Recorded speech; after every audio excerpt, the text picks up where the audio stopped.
100%, John. I love that moment as well. I think we don't need to know. Everybody knows who his predecessor is. I don't think he has to say his name, right? And I think that's the subtlety of it. He could go high, and we understand what he means by that. There was two moments that I think I want to talk about that I found were the most important. One was obviously very talked about. One I think slid under the radar that not many people talked about. The first one was the end, right? He talks about how old he was, and he leaned into it a little bit, and he made it I think he made it a positive. I think he's been trying to make it a positive for so long, and I think they found their angle to say it doesn't matter how old you are, it's about your ideas, because Republicans cannot counter that, because Republicans are trying to make a great America great again, right? They're trying to go backwards, and I think for him to lean into the age, joke about it, made Lindsey Graham joke and laugh, and then pivot and to say, yeah, I'm old, but my ideas aren't, I think was a very crucial part and a great ending to the speech. The other part, I don't think anybody was talked about. You can tell me if I'm wrong. He had a line where he said, I'm the vice president to the first ever black president, and I'm the president to the first ever woman and black vice president.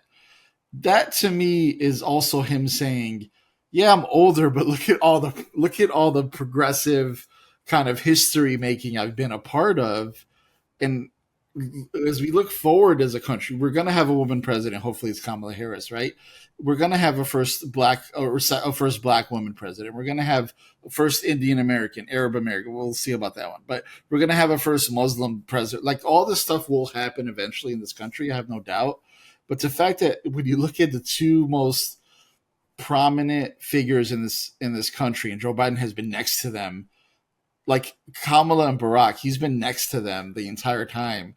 I think also shows how much he's been on the kind of innovative, progressive kind of history making in this country. I thought those are two very key parts of the speech. Yeah, and I think um and the one thing, and I was telling my students about it beforehand, and it's really tragic how I had to, in many ways, explain a lot of just stuff we take for granted to college students, but hopefully, they watched and they picked up from it. But the whole pageantry of it all, the way that it's all staged, where the House is there.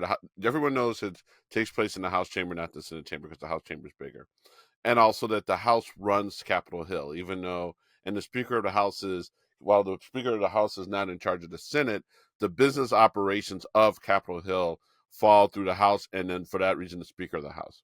So they hosted in, the pageantry of everybody coming in, and the Supreme Court. I thought it was very funny that Justice Kennedy, who is retired, he actually showed up. Of course, Clarence wasn't there. I don't think Alito was there. I forget who else was.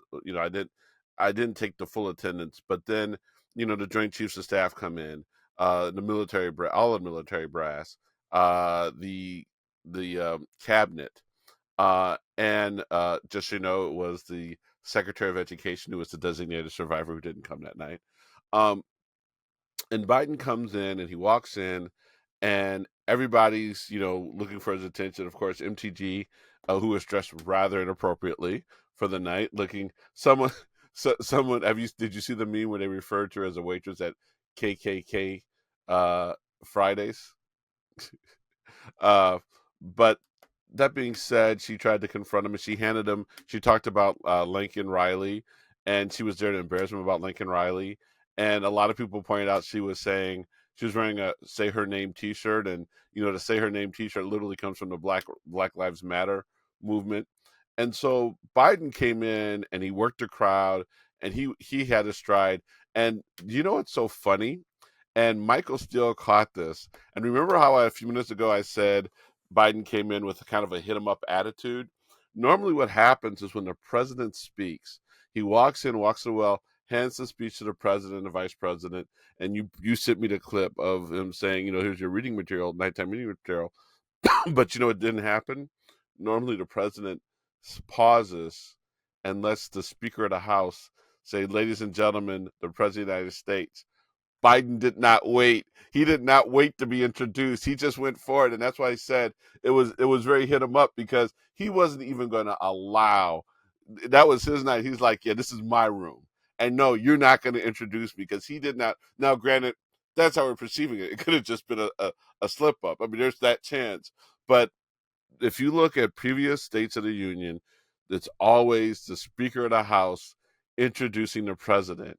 And this particular instance, the Speaker of the House, whether Biden just, did it by accident, it had the effect of like, yeah, this is my house.